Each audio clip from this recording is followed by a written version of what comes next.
The court ruled that South Africa has standing to bring the case and that enough evidence exists for a trial to go forward. In light of the following, the court concludes that, prima facie, it has jurisdiction pursuant to Article 9 of the Convention to entertain the case. Given this conclusion, the court considers that it cannot accede to Israel's request that the case be removed from the general list. However, the judges did not grant South Africa's request for an immediate ceasefire. The court issued several conditional measures on Israel, including preventing acts of genocide, prevent the incitement of genocide, ensuring basic services and humanitarian assistance to civilians. The IDF is now operating in the heart of Khan Younis in southern Gaza. Defense Minister Yoav Gallant said hundreds of Hamas terrorists are dead underground and many have surrendered. The IDF spokesman tells CBN News a hit on an UNRWA building that killed 9 people was not an Israeli air or artillery strike. It's reviewing its ground operations and the possibility it was Hamas fire. Despite the incident, the New York Times is reporting the number of Gazan deaths has dropped dramatically since Israel changed its tactics on the ground several weeks ago. In the meantime, President Biden dispatched CIA Director William Burns to meet with Israeli and Qatari leaders to work on a deal to release all the hostages in exchange for an extended pause in the fighting. The meeting is complicated by leaked audio of Benjamin Netanyahu criticizing Qatar in a meeting with Israeli hostage families. Why do they have leverage? Because they are funding them. I was very angry recently, and I did not hide it from the Americans as they renewed the contract of the military base they have with Qatar. Why did not you say anything? I am asking you to return the hostages to us. This is pressure. Why? Because Qatar has pressure on Hamas. First of all, put pressure on Qatar.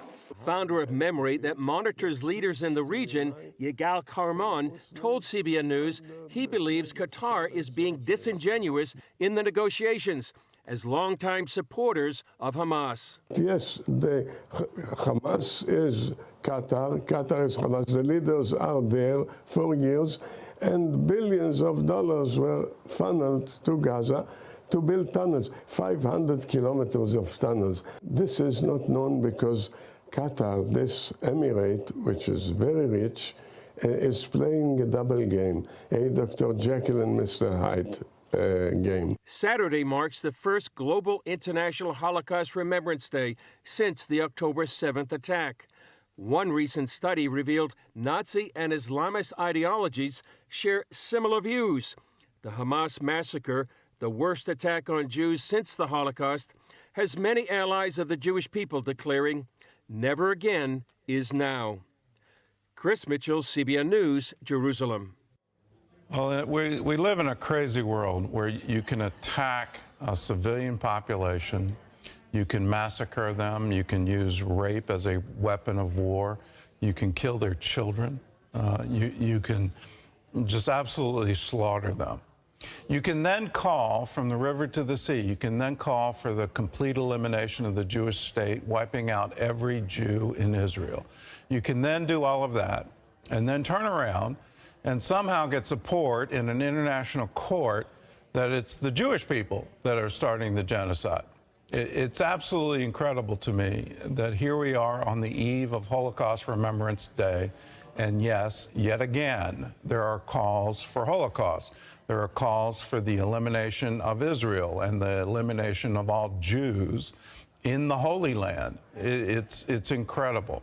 I would urge Israel to go on the offense here on the international court. Let's turn this around. Let's say Hamas is advocating for genocide. Any protest that says from the river to the sea is an incitement to genocide.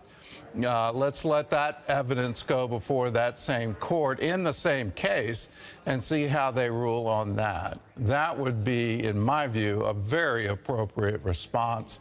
And I hope they take it. I hope they go on the offense.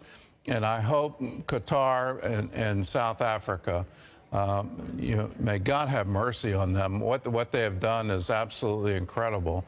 And they have funded and they have supported the destruction of the Jewish state. In my view, you'd have to live in fear and trembling from this point forward.